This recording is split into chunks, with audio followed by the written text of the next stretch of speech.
Hello, hello, and welcome back to the Untamed Leader podcast. My guest today is Kurt Busch, and for a fun change of pace, Kurt is going to introduce himself to you. Welcome, Kurt. Hey, Lauri. Thanks for having me. It's a gift to be here to talk to you and your audience. I'm a leadership coach. I help leaders of all kinds be more focused on how to become the leader they want to be, who and how they want to be, and help them get unstuck so they can take steps towards transformation, that their life and leadership might be more full and more authentic. I love that. And I am curious, where did your leadership journey first begin? Yeah, that's a good question. I'm going to need like 3 hours, Lauri.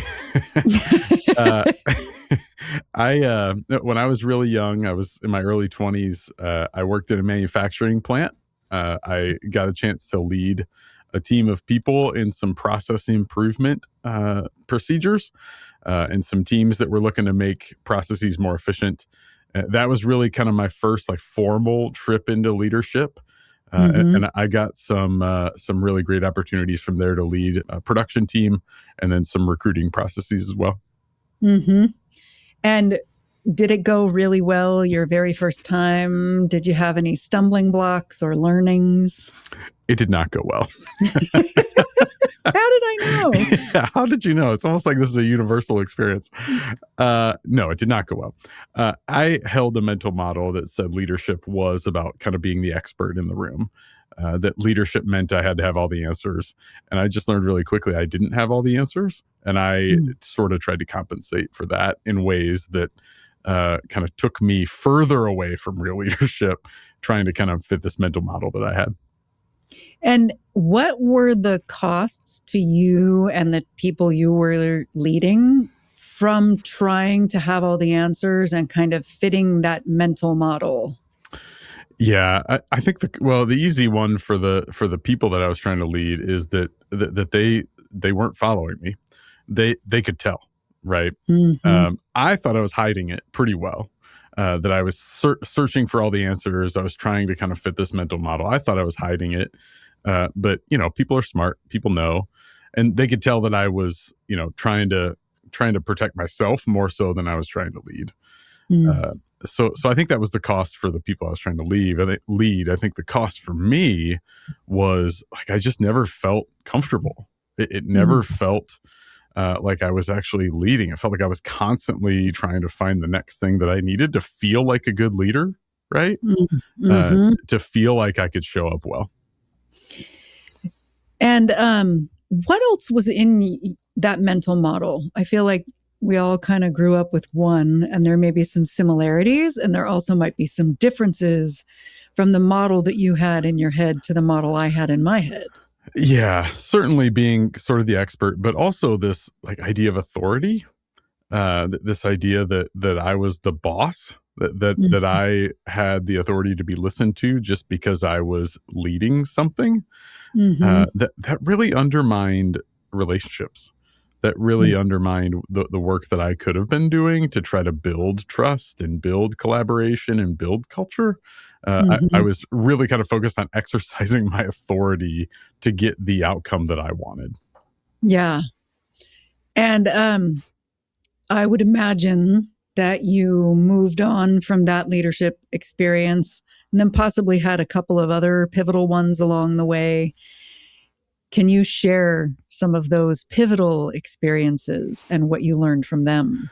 Yeah, there's one that stands out really boldly for me. I don't know if you remember 2020. Lauri, do you remember 2020? Let me see. Yes, I do. So in 2020, in the middle of the pandemic, I was pastoring a church. I was on a pastoral staff of about 4 or 5 of us. And I learned from a mentor of mine, I learned this phrase that how we do things is just as important, if not more important than what we do. And I've just never forgotten that. And I saw that play out in the way that he led. I've seen it play out in the way that I've led. that was a pivotal moment for me. I mean, there was so much going on in 2020, and I'd learned other things about how I wanted to show up as a leader. But I think that one moment, this idea that no matter what I'm leading, how I do it is probably more important than even the decisions I make or the answers that I have or the results that I get. Yeah, I love that because I do a lot of my leading in theater now. I'm a director and an actor. There's a bit more leading from the front. There's a lot more leading from the front as a director. Yeah. And I work at a theater company. I'm the co-artistic director there. It's a collective theater company. So it is in its DNA, it is not top down. Yeah. And as a director, there are times where the director does make the final decision. Mm-hmm.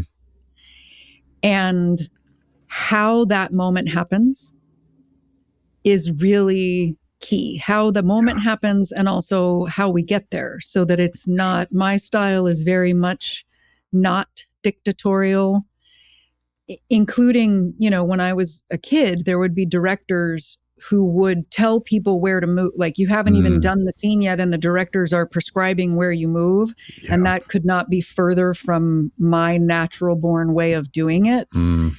I'm like, go create, generate stuff, and I'll watch it and I'll look at what's alive, and then I'll shape your creations into something that the audience can process. Yeah.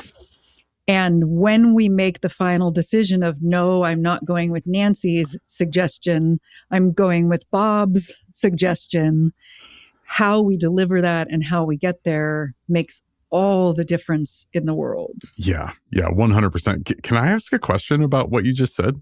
Yeah. I love how you framed your style of leading in that case. And I don't know that I've ever been around someone leading in that sort of scenario. How did you get there? That feels like a really beautiful picture of leadership in that context. Was that natural to you, or did you have to build that? It was both. So I believe it's my natural style, but like you, I had impressions of how you're supposed to do it. Yeah. So there was a bit of, in my early days, stumbling and trying to do it in the more like, well, I came to rehearsal with the entire scene already blocked. And it's just not my state. So I would find myself playing with exercises. And actually, you are reminding me of one of the most pivotal. I'm going to be fair and also tell you some not great moments as well, because I've had times where I tried to control everything, like in my 20s, tried to control everything in theater as a director and everywhere in my life, and then responded like a martyr, wouldn't accept help from anybody. Yeah. And then responded like a martyr when I got tired and like, how come everybody's making me do all of these things by myself? Yeah. And that would happen at times in theater. And in my early 20s, I would kind of go back and forth between how I thought you're supposed to do it and what felt good and right to me. Yeah. And I was directing a friend's play. I had done a couple of her plays. They were monologue plays, so different characters giving monologues straight to the audience for most of the play. And they were interspersed, and there were stories in the monologues. And I remember one day saying, we're just going to kind of have a fun through today. So as one character is telling their story, everybody else act it out. Like if they're talking about there being a shower, make a shower. Yeah. Just, play and do that. And I watched them do that. And it had started as just an exercise, but some parts of it were so alive and so fun and so perfect. We didn't have cell phones at that point, or I would have just videoed it. Yeah. I was taking notes about what they were doing. And then the learning from that of like, hey, if you just let them play and then watch what they do and write down what worked particularly well, they're more alive. My job as a director is easier. Yeah. Yeah. That became my whole style. And there was another key moment in which actually led to me becoming a coach. A student in a theater class where I was teaching came up to me one day and said, "You're different." Mm. The other teacher, even though theater is ensemble based, the other teachers are still teaching with the professorial style. Sure. They're professing their knowledge down to the rest of us. And she said, when you trust yourself, you have more of a coaching style. And you wouldn't know this because you're not in the other classes, but you are drawing the best performances out of my classmates. You look like you're reading people's minds. And then she said, but when you don't trust yourself, it's really not working for you. Interesting. Because it's not your style. You're just doing it because you think that's what you're supposed to do, or those are the teachers you had. And I immediately went and signed up for a coaching class on her recommendation to understand my natural style. So those are some of the big pieces that popped into mind in this moment of how I got from, wait, I'm trying to do it like other people to, no, I've even invented a technique now for work. I think I invented it. We call it feeding in, where we take the scripts away from the actors on like day one. Just here's the situation, sit across from each other or stand in the space, knowing what's going on. And then we will feed you what you're supposed to say. Okay. And their bodies will move through the space more like they do on closing night. Sure. And we take the blocking from what their bodies are naturally doing. That's how far I've swung in the, like, I don't try to do it like other people anymore. Yeah. And last story, you asked one question. You got all these stories. I asked because I wanted the stories. I know. I was directing Frankenstein in the fall, and there was a chorus of women. And I did because it was like, we have this teeny tiny little weird, like a basement space with a teeny tiny little main stage area, and then lots of different pathways to get onto that teeny tiny little space. And the first day that we were working the chorus into all of the scenes so that they're there all the time and they're moving through the scenes at times with Frankenstein not aware that they're there, I tried to pre-block where they were going to go. And for about 5 minutes, it was like slow. I could feel pressure in my head. I'm pretty sure my eyebrows were doing this. And then I just went, what am I doing? And I went, I'm sorry. I don't know what I was just doing. I'd like to try something else. I want the chorus to go on stage and move around Frankenstein. Frankenstein, you don't know that they're there. So just take over the stage. And we'll probably create some chaos. And then I'll shape the chaos. You have full reign. Go wherever you want. And as is typically the case, they were such good performers and so aware of their bodies. They took over the space and they naturally spaced themselves. And Frankenstein was like lifting heavy equipment, getting his lab ready. And they did like this move of he doesn't even realize she's there. And they're just naturally moving around each other. And when it was all done, I went, Jenny, could you move about 3 feet to your left?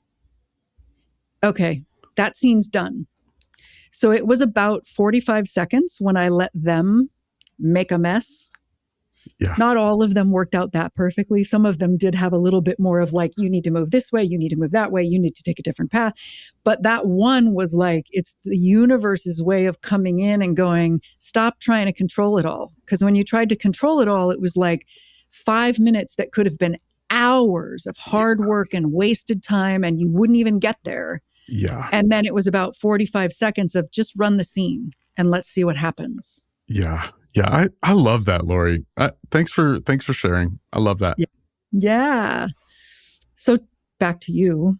I want to know more about your journey and how you got to be the leader you are today, and also what drew you to coaching other leaders.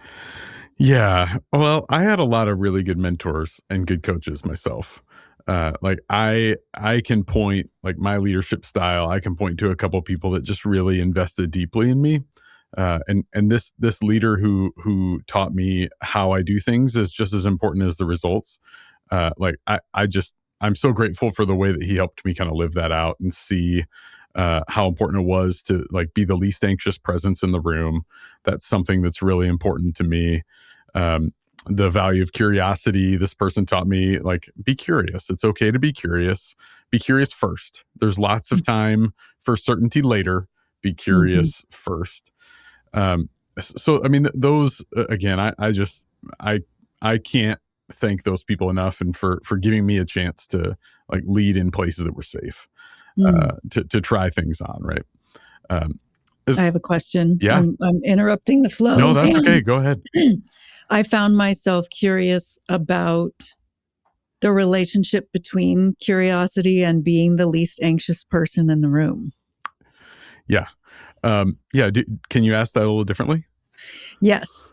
So I'll say, instead of, trying to be like a brilliant, succinct host, I'll say, it feels like there is a relationship because we're in very turbulent times.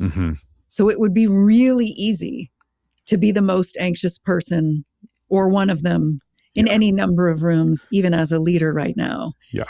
Does curiosity help you to maintain your lack of anxiousness, to feel grounded in the middle of chaos? And if so, how? Yeah. Okay. Yeah. Thanks for saying it like that. I think that's a profound question. I think two things are true for me. Curiosity encourages presence. I have a really hard time being curious and not present. Like, I have to be present to be curious. I think what's true for me is some of my anxiety in turbulent times can be based on fear. And some of it can be based on still that old mental model of wanting to be right, wanting to be in control, wanting to have answers. Curiosity for me over the years has sort of been rooted in this idea that there's so much to know, and I only know a limited amount of that. I had a friend, I sat around the fire pit with a friend of mine who's very smart. He's a physicist. And he was sharing what he knows about light, the properties of light. And I'm like soaking it up like a kindergartner. I'm like, keep talking. And he sort of ended this conversation about the natural world by saying, if somebody tells you they know crap about crap, he didn't say those words, but that's the version that I'm going to share here. If somebody tells you they know crap about crap, they don't know anything about anything. And I've really taken that to heart. There's so much to know. And there's so much to learn that my curiosity is rooted in that idea that I can't possibly know all there is to know, that there is always something to learn from anybody in the room, about a situation, about a process, about people, about relationships. So I think that sort of connection to being the least anxious person in the room is rooted in this idea that I can't know everything. So if that's true, what do I have to be anxious about? And it does stir up. Like, anxiety does still stir up. I don't want to give the impression that I'm non-anxious. I like to stay less anxious. But I think that pairing has to be present for me. Like, I have to remind myself, curiosity is actually about learning. And the anxiety of having to know the answers just isn't a threat. There's not a threat there, or at least if the threat is there, I'm unwilling to bend to the threat. Yeah. It's, in the middle of turbulent times, we're all probably going to feel things. And I have had moments as a leader, some of the ones that people will tell me are like my most powerful ones, where 1 minute I'm sobbing. Yeah. And then I picked my head up during one of those moments, sobbing, being present with what was real in the moment and was hard for all of us. And then picked my head up and said, and it's all going to be okay. Yeah. In fact, it's going to be even better. Yeah. We're just in the hard part right now. Yeah. And I watched, half of it was on Zoom. So half of the room was like, how on earth is she finding that right now? And some of the other people in the room who knew me a little better and were like, this is what she does, Yeah. Yeah. Lauri, one of the things I would do, this 2020 to 2024 timeframe for me was probably the hardest of my leadership career. And Mm. one of the things I would do is, if I was in a meeting with volunteer leaders, as a leader of a church, all of the people I led are volunteer leaders. That they're literally giving of their time to lead. Same in the theater. My Yes, particular theater company. It's yes. all a labor of love. Yeah. Yes, so you understand completely. One of the things that I would do in these rooms where people are doing the best they can but are very anxious, I would employ the tool to say, "Do you want to say more about that?" Well, Mm. it's 50% yes, I want to know if they want to say more about that. But that question buys me time to get ahead of my anxiety, right? Mm. If Hmm. somebody says something that is turbulent or stirs me up, if I can get ahead of my anxiety and say, "Do you want to say more about that?" I have a chance to learn, but I also have a chance to compose myself. Uh, Wow. Yeah. That feels powerful and could be a great skill for a lot of us in the world, because it gives the person who was speaking, who may have triggered you or me, more space instead of trying to shut it yes. down or fight against it, Hmm. and giving us more time to process while also hearing them. Yeah. And giving them that space is hugely powerful for everyone involved. Yeah. Yeah. 25% of the time, somebody is going to double down with their anxiety. 25% of the time, somebody's going to say the stirring thing again.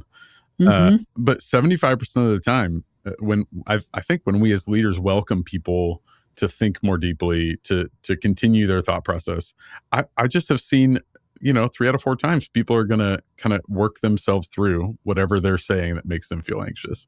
Maybe not to like completion, but Mm-hmm. at least to a more grounded place that looks a lot more like their best thinking than anxiety. Yeah. Then the reaction. Yeah. Yeah.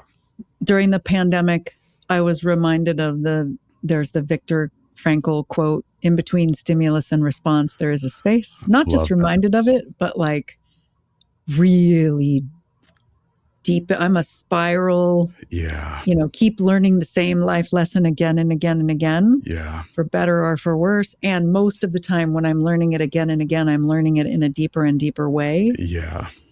And during the pandemic, prior to the pandemic, this whole apartment that you see me sitting in was my office. Yeah. On March 6th, 2020, my now husband got the email from his office that said, "We would like all of you to work from home through the end of the month. Hmm. We don't want you to get on public transportation, and we don't want it to spread in the office." And when he told me they said that, I knew, because I had a client that had been talking about the pandemic, and I had been listening to her from the like in January, I don't know, she's talking about this crazy thing that she thinks is going to be a big thing, Yeah. like way before Yeah. January. Yeah.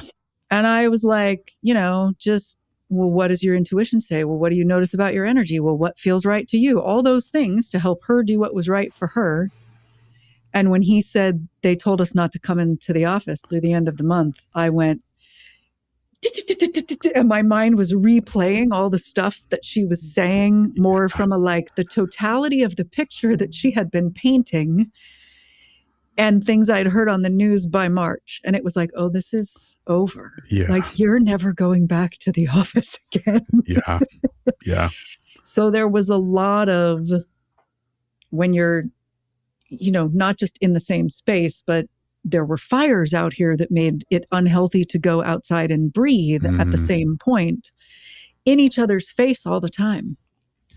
There were a few moments where I felt like, oh, I'm consciously almost slowing down time right now, and watching energy rise in my body. Oh, I think this might actually be what triggered means in my body. What if I didn't speak? What happens to it if I let it pass? Yeah. Yeah. So when you say, "Can you tell me more about that?" and you wait, some version of the like fiery hot or icy cold or whatever it is that is your reaction as a leader probably kind of goes through a cycle, and then you and they are more in a place to engage, respond rather than react from their higher selves. Yeah, that's right. 100%. And then the room will begin to do that to each other. Which doesn't happen overnight, but what I saw was over the course of years, the room began to ask each other that question. The leaders began to kind of use that themselves and listen well. So I think that's always the hope, is that the way we show up as a leader then begins the way we show up as leaders. Yeah, and we're holding a space. Decades ago, when I worked at Long's Drugs, I was interviewing to move to a different location and like interviewing with all the managers of different Long's Drugs. Mm-hmm. And the assistant manager from the one that I was at said, good luck on your tour looking. Just keep in mind as you meet with all of them, the store generally has the personality of the manager. Interesting. And whew, so grateful that he said that, because I chose one that was a little further away from where we were living. There was a Long's Drugs like every 2 miles at most. I chose one that was a little further away from where we were living because the personality of the manager closest, I was like, ew, I want to get out of this room. Yeah. The store feels dirty and gray. And the one that was a little further away, it was like, this is Long's Drugs. Like most people, it's not their highest dream to work there. And yet, everyone seemed happy, content, present. Yeah. The store seemed lighter. And in his office, I could have sat there for 90 minutes for an interview. I loved being in his world. Yeah. And that's the store that I chose. Yeah. Yeah, super interesting. I love that. Yeah. Great advice. So now let me ask you, when you hear the word untamed, what does the word untamed spark in you? Oh, that's a good question. I think it makes me a little nervous. It makes my anxiety stir up a little bit. I think that my initial response is a question of like, what parts of me are untamed, and like, is being tamed a good thing? I don't know how to answer that, Lauri, if I'm honest, but my first stirrings are questions, and maybe you can help me answer them, but those are the first stirrings I have. Yeah, I love the awareness that it makes you feel a little nervous. Yeah. It, even for some of my ideal clients, it probably makes some a little nervous. Like using the word like wild or untamed makes some people go automatically to like a rabid dog sure. kind of thing. Sure. I'm happy to answer questions. And I'm curious what questions are coming up for you. Yeah, I think the one of the values that go along with curiosity that I hold is this value to like keep learning about myself, this sort of growing self-awareness. And I wonder all the time what parts of me are sort of, I'm going to use your word wild, in a sense, like this is wild that's going to help me grow. This is a part of me that maybe I've kept a lid on. And is that lid appropriate? When is it appropriate? When is it stifling? So I think those are all questions that stir up in me. I like the imagery of a lid. I think that's a helpful image for me. I don't know. How would you respond to those questions? Yeah, I love the image of a lid as well, because in a leadership program that I did, they would call it lids down. Like when there's something about yourself that you are suppressing. Yeah. And the other word that's popping into my head right now is choice. I love for it to be a choice. Yeah, I love that. Yeah. And if our lids are down and they've been down so long that we can't even pry them open anymore, I don't love that. Yeah. Yeah. I love, you can open the lid, you can pull the old things out, you can tuck them away, knowing that you're choosing not to access certain parts of yourself in certain moments, but the possibility of accessing all parts of ourselves is actually there, because we're the one opening or closing the lid, not default habits. I love that so much, Lauri. I just want, like, this goes with cooking. Like, I kind of want you to cook for a little bit. I love the idea of having the agency to control the lid. Yeah. I love that. Yeah. Yeah. I forgot you had other questions, so I can cook more. I mean, I think that's the main question. I think my natural posture is when I feel nervous or anxious, I always want to just understand, like, why do I feel nervous or anxious? Yeah. So I think that's the other question of, like, what about those parts of me that I might call wild? What about them feel risky? Or what about them feel unknown or uncharted? Yeah. I am curious. Do you have any answers? What about those parts feel risky? Yeah. So so we do a decent amount of internal family systems work in our coaching practice, and I've said I have a coaching partner. There's two of us.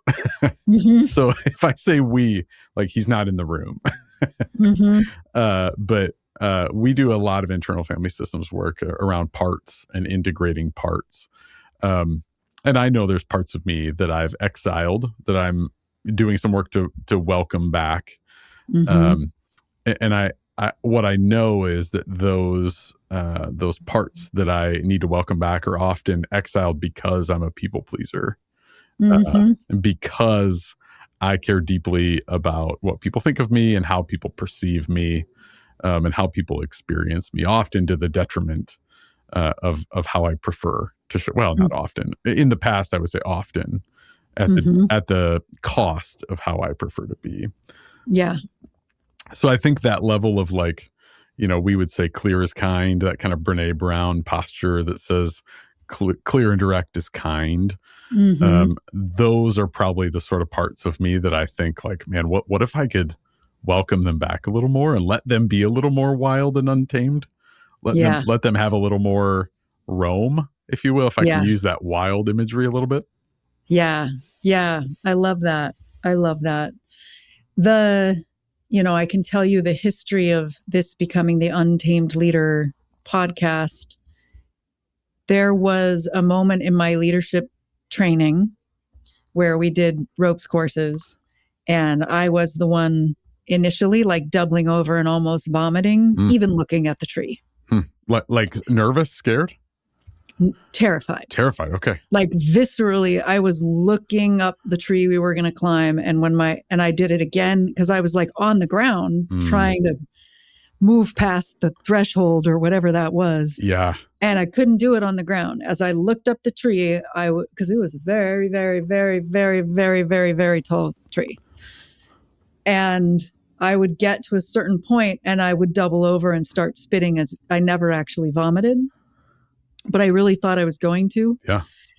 And then I put it aside and said, I'm going to stay in the present moment, and I'm going to go when my intuition tells me it's time for me to go, for the sake of the group. Because if I'm just climbing for myself, it's not going to happen. Yeah. And I did have a moment where it was like, this woman did this beautiful swan dive off the front of the thing, like reclaiming a childhood trauma. And I went, oh, it's my turn. Whatever I do, it's going to be the opposite of that. Wow. And I had, I'm trying to tell, like, the shorter version of the story. When I hit that moment, first I got very in the moment, and I was climbing the tree, like looking at the tree. Yeah. So that there was nothing else. Yeah. And then I turned around and told everybody else, has anybody else seen the berries on the side of the tree? And I'd told them all not to speak. because the rah-rah stuff was really not working for me. Yeah. Yeah. And so they all kind of, no, don't eat the berries. Because I said don't talk, but then I was talking to them. Uh-huh. And then as I turned back around, I saw how high I was. And I said, okay, I'm ready to come down now. And our leader came around the side of the tree where I could see her, which felt like it took like 5 minutes while I'm hanging on to the side of the tree. And she said, I want to talk to the part of you that wants to get what she came here for. I love that. Okay. I want you to take one more step. Oh, I can do that. I took one more step and then I had like a crying, birthing tantrum on the side of the tree. Very primal, wild. Yeah. Because I didn't suppress it, because it was what wanted to come out in that moment. And I felt like a part of me died on the side of the tree. And then I was like hanging there, sobbing, and then picked my head up and climbed the rest of the tree like Spider-Man. Yeah. Like really, my body just knew what to do. It was effortless, easy. It was 10 times faster than the first half had been. And afterwards, she told me at the end of the day, you are a wild woman. You need to stop chasing the people who don't want what you have to offer and go be who you are and do what you do and let the people who want what you have come to you. Yeah. Yeah. And then that wild woman thing came back in 2025. And I looked at my own story that I was telling when I was speaking on stage. And I thought I was going to blow it all up. And I sort of did. And then when it put itself back together, it was like, oh, it's still the same story with the deeper clarity of that's what I was going toward. Yeah. Was this wild, intuitive, more right-brained, more physical, less logical, analytical, know everything ahead of time, have the right plan, and more of the like, I have an inner GPS that knows what to do, even in the middle of chaos. Yeah. Yeah. And at the end of the year, the phrase Untamed Leader popped into my head. And I really sat with it in the like, that's great. Could I get more information, please? Yeah. And it, I was like, I don't know what this means. And it became, I started the year with an Untamed Leader retreat. And then I realized, oh, it's kind of all the things. It's like my biggest offering is the Untamed Leader Collective. The podcast changed to be the Untamed Leader podcast. And it's still evolving. And a business coach heard me talking about this a bit. And I said, I'm very untamed when I'm on a stage. I'm very untamed when I'm coaching or teaching a class or directing a play. She listened silently and then eventually said, it sounds like it's time for you to be an untamed entrepreneur. Excuse me? Yeah. Whew, the same kind of like, I think a little bit higher of a like, ouch, she's so right. She just got me and I feel so uncomfortable and so seen. And this is a group coaching and everybody else is staring at me and there's nowhere to hide because I just said I'm an untamed leader everywhere else in my life. Yeah. Yeah. She was like, okay, how about being an untamed entrepreneur? Yeah. Mic drop. Yeah. Yeah. Yeah. I love that story, Lauri. Thanks for telling me. Yeah. So we know part of what makes a leader to me is that they're untamed. Or I'll say like, that's part of why it's leader with it that became clear later. Yeah. Yeah. That we cannot change the world from the consciousness that created it. So if there were tamings and shoulds and I'm only allowed to lift the lid on certain parts of me, it's harder to change the world from there. Yeah. Yeah. Untamed is part of what makes a leader. Today, with all your years behind you, how would you describe leader? Yeah. Lauri, you can push on this if you want. I think the older I get, the more years of leadership I get under my belt, my definition of leader gets simpler.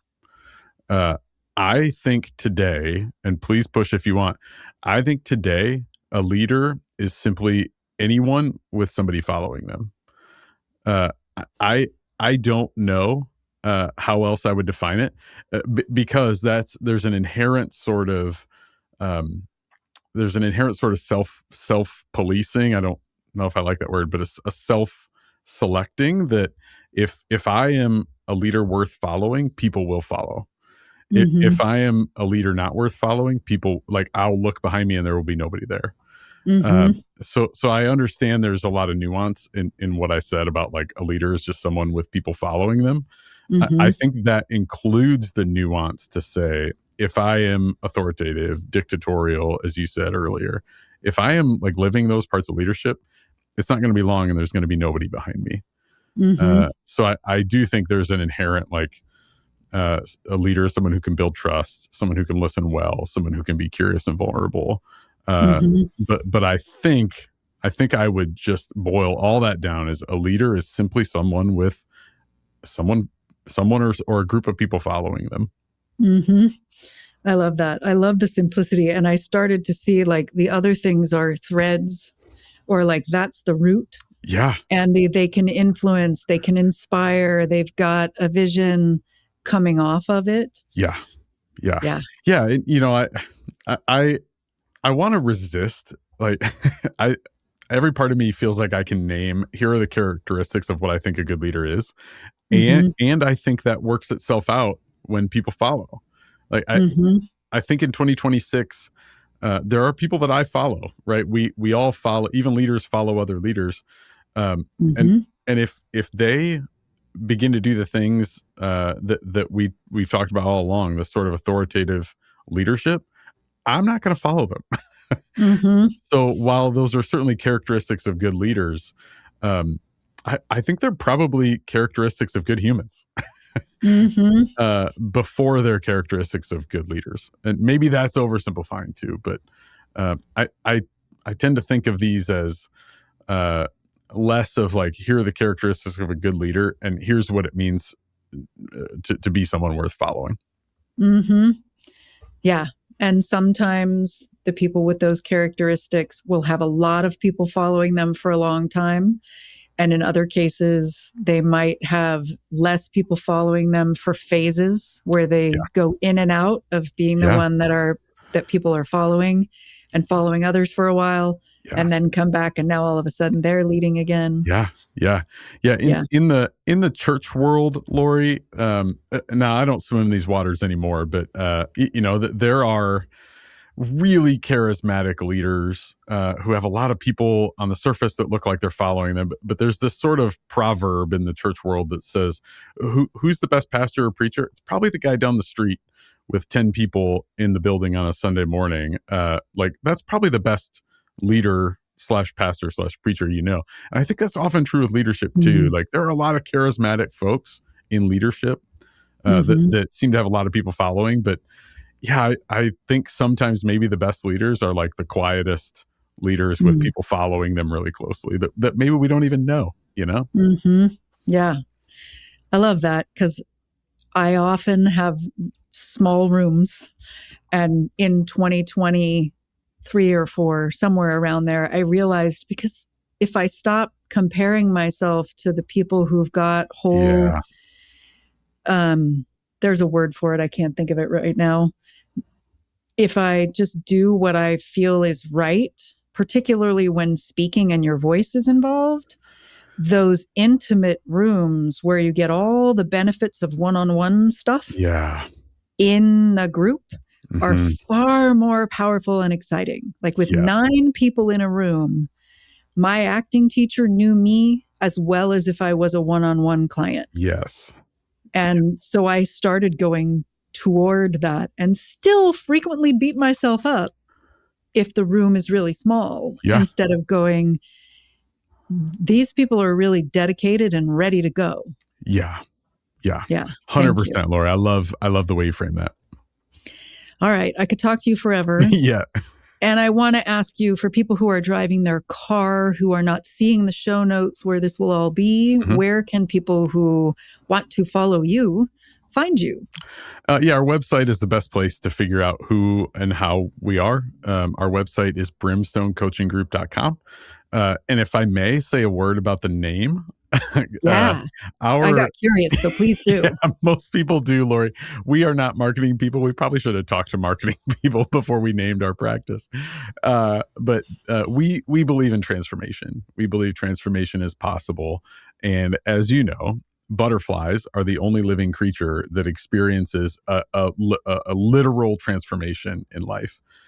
And the brimstone butterfly is the longest living of all butterflies, or at least the longest living on the butterfly stage of life, the transformed stage of life. So we really wanted to capture this idea that we believe that sort of transformation is available to us even today. So brimstone is in brimstone butterfly, not any other sort of brimstone that people might conjure up. Thank you. Yes, thanks for the chance. But on our website, people can see a little more of who myself and my coaching partner, who we are and why we do what we do. There's any number of ways to connect with us on there, free of charge, with no obligation, to see if maybe our philosophy matches where somebody feels stuck. Love it. Thank you so much. Okay, now it's time to slide into the Pivo pivot. All right. Kurt, what is your favorite word? Curiosity.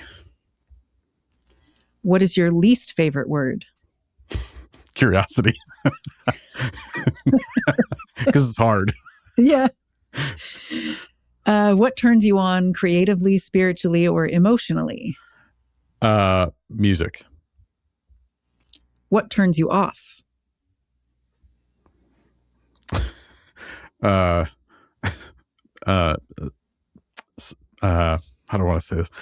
I really get turned off by like sciencey flow charts. I have some engineer friends. That thought process turns me off so fast. Love science, flow chart, Excel spreadsheets. I'm out. Yep. Good to have boundaries. Yeah. What is your favorite cuss word? Shit. What sound or noise do you love? Rustling leaves in the trees. What sound or noise do you hate? My dog barking.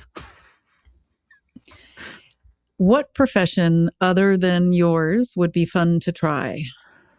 Color commentary for baseball.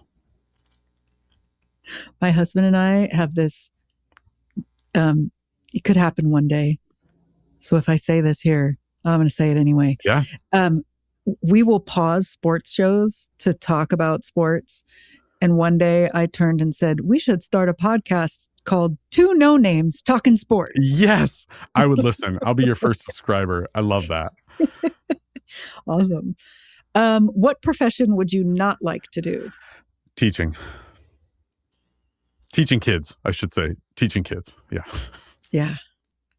And Kurt, what do you hope people say about you on your 100th birthday? Yeah, I hope they say I was fully present first. Well, I can feel that you have been fully present the whole time that we've been together today, even when I logged on and was a little bit in the juggling and the multitasking. Thank you very much for sharing your presence and your wisdom with us today. Yeah, thanks so much, Lauri. It's good to talk to you. Yeah. And if you're listening and this episode touched you in some way, please do all the things. Review it, rate it, follow it, subscribe, share it with a friend who you think might love to hear it. And I will see you back here next time.